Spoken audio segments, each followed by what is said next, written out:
Football ইতিহাসের এমন কিছু খেলোয়াড় আছেন যাদের নাম শুনলেই চোখের সামনে ভেসে ওঠে অসাধারণ দক্ষতা, গতি আর জাদুকরী ড্রিবলিং। সেই তালিকার অন্যতম বড় নাম হলো ব্রাজিলের নেইমার জুনিয়র। কিন্তু প্রশ্ন হলো, তাকে কেন ফুটবলের রাজকুমার বলা হয়?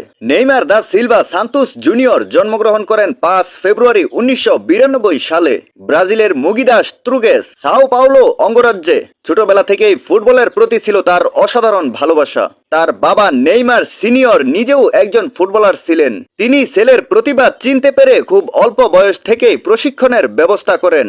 মাত্র 11 বছর বয়সে নেইমার যোগ দেন ব্রাজিলের ঐতিহ্যবাহী ক্লাব সান্তোস এফসি এর একাডেমিতে, যেখান থেকে শুরু হয় তার ফুটবল জীবনের আসল গল্প।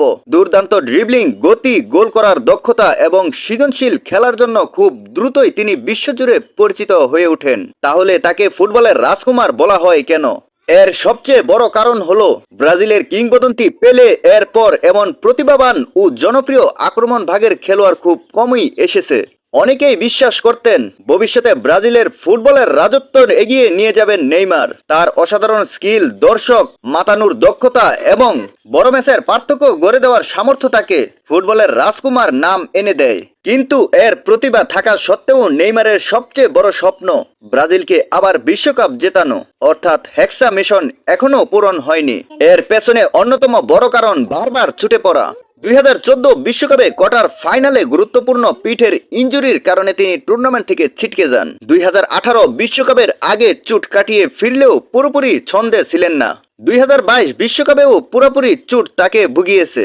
এছাড়া ক্যারিয়ারের বিভিন্ন সময় হাঁটু, গোড়ালি ও পায়ের একাধিক ইনজুরি তার ধারাবাহিক পারফরমেন্সে বড় বাধা হয়ে দাঁড়ায়। তবে শুধু ইনজুরি নয়, বিশ্বকাপ জিততে একটি শক্তিশালী দল, সঠিক পরিকল্পনা এবং ভাগ্যেরও প্রয়োজন হয়। ফুটবল একার খেলা নয়। তাই নেইমার ব্যক্তিগতভাবে অসাধারণ খেললেও দল হিসেবে ব্রাজিল প্রতিবারই অনাকাঙ্ক্ষিত সাফল্য অর্জন করতে পারেনি। তারপরও নেইমার আজও বিশ্বের অন্যতম সেরা ফুটবলারদের একজন।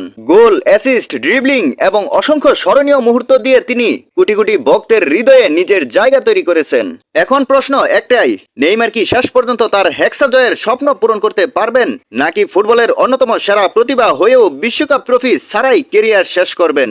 উত্তর সময়ই দেবে। ভিডিওটি ভালো লাগলে অবশ্যই একটি লাইক দিন, আপনার মতামত কমেন্টে জানান এবং এমন আরো ফুটবল ভিত্তিক ভিডিও পেতে আমাদের চ্যানেলটি সাবস্ক্রাইব করতে ভুলবেন না।